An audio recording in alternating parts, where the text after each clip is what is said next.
5분 말씀, 오늘 말씀의 주제는 성령을 받음, 혹은 성령의 세례, 혹은 성령 충만이라고 할 수 있습니다. 본문 말씀은 요한복음 7장 38절, 나를 믿는 자는 성경의 이름과 같이 그 배에서 생수의 강이 넘쳐나리라 하시니, 이는 그를 믿는 자의 받을 성령을 가리켜 말씀하신 것이라. 오늘 주제를 이렇게 다양하게 성령을 받음과 성령의 세례 혹은 성령 충만으로 이렇게 다양하게 이름을 붙인 것은 이 셋을 모두 동일시한 때문입니다. 왜냐하면 이 셋을 일일이 구별하고 이 중 하나의 특별한 의미를 부여할 때 논쟁을 짚이기 때문입니다. 그리고 이 세 명칭은 모두 성경의 근거를 가지고 있습니다.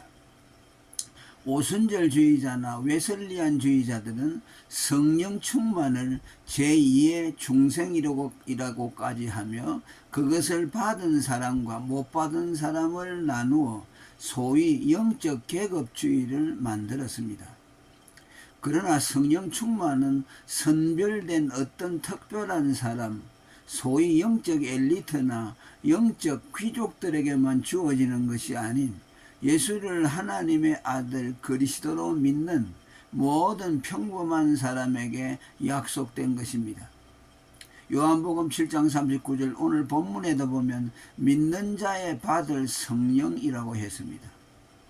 또 어떤 사람들은 성령 충만의 비결이라는 말을 써가며 그것을 받는데 무슨 고도의 영적 테크닉이나 또 혹은 나름의 특별한 비법 같은 것이 있는 듯이 말하면서 그들 나름의 비법을 만들어서 사람들에게 전수해 주기까지 합니다. 그러나 다시 한번 말하지만 성령 충만은 소수의 영적 엘리트들의 전유물도 어떤 비법으로 터득되는 노획물도 아닌 예수를 하나님의 아들 그리스도로 믿고 죄사함을 받은 거룩한 성도 모두에게 차별 없이 주어지는 은혜의 선물입니다. 사도행전 2장 23절에 베드로가 가로되 너희가 회개하여 각각 예수 그리스도의 이름으로 세례를 받고 죄사함을 얻으라. 그리하면 성령을 선물로 받으리라 라고 했습니다. 사도행전 10장 44절에도 베드로가 이 말할 때에 성령이 말씀 듣는 모든 사람에게 내려오시니 베드로와 함께 온 할례 받은 신자들이 이방인들에게도 성령 부어주심을 인하여 놀랐다라고 했습니다. 또한 성령 충만은 은사나 표적주의자들의 주장처럼 반드시 방언을 말하거나 신비한 영적 체험 같은 신비한 표적을 동반하는 것이 아닙니다. 물론 사도행전 2장에 보면 최초로 예루살렘의 성령이 회중 위에 강림하셨을 때 하늘로부터 급하고 강한 바람 같은 소리 혹은 불의 혀같이 갈라지는 것 혹은 방언 등이 나타났습니다. 사도행전 2장 1절 이하에 보면 오순절날이 이미 이름에 저희가 다 같이 한 곳에 모였더니 호련히 하늘로부터 급하고 강한 바람 같은 소리가 있어 저희 앉은 온 집에 가득하며 불의 혀같이 갈라지는 것이 저희에게 보여 각 사람 위에 임하여 있더니 저희가 다 성령의 충만함을 받고 성령이 말하게 하심을 따라 다른 방언으로 말하기를 시작했다라고 했습니다. 그러나 이때에는 최초로 성령이 강림하셨을 때니 성령이 오셨다는 표징을 보일 필요가 있어서 그런 요란한 표적이 따랐던 것입니다. 영이신 성령의 강림은 눈에 보이질 않기에 그런 표적이 수반되지 않으면 그의 오심을 아무도 알아차리지 못했을 것이기에 그런 요란한 표적들이 수반된 것입니다. 반면에 2위이신 성자 그리스도의 강림은 그가 사람의 몸을 입고 동정녀에게서 탄생하신 그 자체가 표적이었고 따라서 그의 탄생을 눈으로 볼 수 있었기에 그의 탄생 때는 별도의 표적이 필요치 않았던 것입니다. 예수 믿는 그리스도인이라면 특별한 어떤 노력이나 표적이나 신비한 현상의 유무와 무관하게 또한 차별 없이 누구든지 다 성령의 충만을 받게 하셨습니다.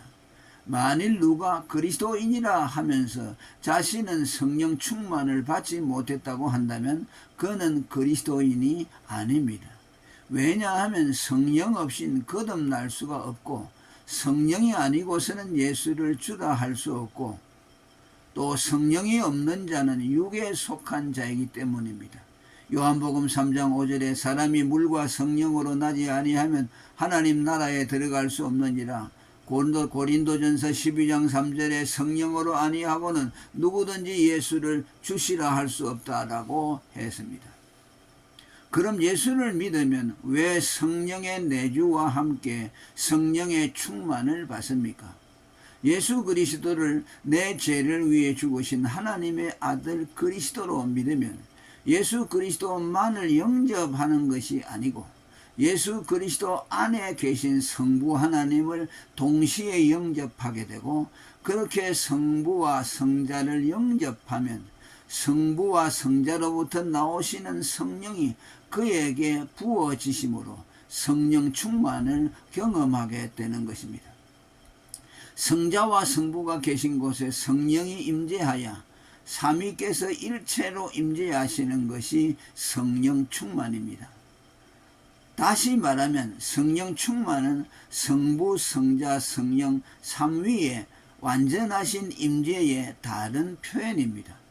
곧 성령 한 인격만의 충만이 아닌 완전하신 삼위 하나님의 충만이 성령 충만이라는 말입니다. 그런데 삼위 하나님의 완전으로 임재하심을 성령 충만이라 했음은 순서적으로 맨 마지막에 성령의 나타나심으로 삼위일체 완전하심이 구현되기 때문입니다. 그러나 사실은 시간차가 없으며 이런 시간의 구별은 논리를 따른 것입니다. 누가 예수를 믿으면 성부, 성자, 성령이 동시에 그에게 임재하시기 때문입니다. 따라서 성령의 충만 혹은 성령의 부어짐은 성령 한 위에 임재의 양, 곧 성령 한 위에 임재의 양이 충만하게 임재한다는 말이 아닌 성부, 성자, 성령 삼위 하나님의 완전한 임재를 말한 것입니다. 그것을 성령의 충만이라고 표현했습니다. 그리고 계속적인 성령 충만에 대해서 말씀드리겠습니다. 에베소 5장 18절에 술 취하지 말라 이는 방탕한 것이니 오직 성령의 충만을 받으라고 했습니다. 이때 동사는 현재 분사로서 현재적으로 계속 충만을 받으라는 뜻입니다. 예수를 믿을 때 이미 내재하시는 성령을 믿음의 마중물을 통해 현재적으로 길어 올림으로써 성령 충만을 반복적으로 경험하게 하셨습니다. 요한복음 7장 38절에 나를 믿는 자는 성경의 이름과 같이 그 배에서 생수의 강이 흘러나리라 하시니 이는 그를 믿는 자에 받을 성령을 가리켜 말씀하신 것이라고 했습니다. 믿는 자의 성령의 출처를 그의 벨리 영어로 10년으로 말했으면 성령이 믿는 자 안에 내주하신다는 뜻이며 믿음의 마중물을 통해 계속 내재하시는 성령을 길어 올린다는 뜻입니다. 물론 사도행전 10장 44절의 말씀에서처럼 성령을 위로부터 내리시는 것으로 표현한 성경들도 있으며 이는 내재하시는 성령을 길어 올리는 것과 배치돼 보입니다. 사도행전 10장 44절에 베드로가 이 말을 할 때에 성령이 말씀 듣는 모든 사람에게 내려오시니 베드로와 함께 온 할례 받은 신자들이 이방인에게도 성령 부어주심을 인하여 놀랐다라고 했습니다.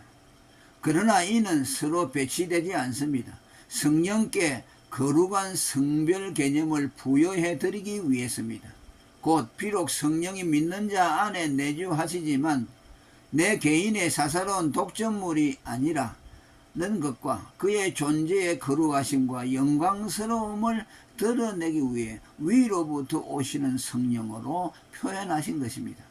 그리스도인이 믿음으로 예수 그리스도의 대속의 복음을 듣고 말할 때 그 믿음이 마중물이 되어 내주하시는 성령을 길어 올리고 또 혹은 위로부터의 성령의 임재를 경험하게 되는 것입니다. 이것이 오늘 성령 충만의 계속적인 형태로 우리에게 말씀되어졌습니다.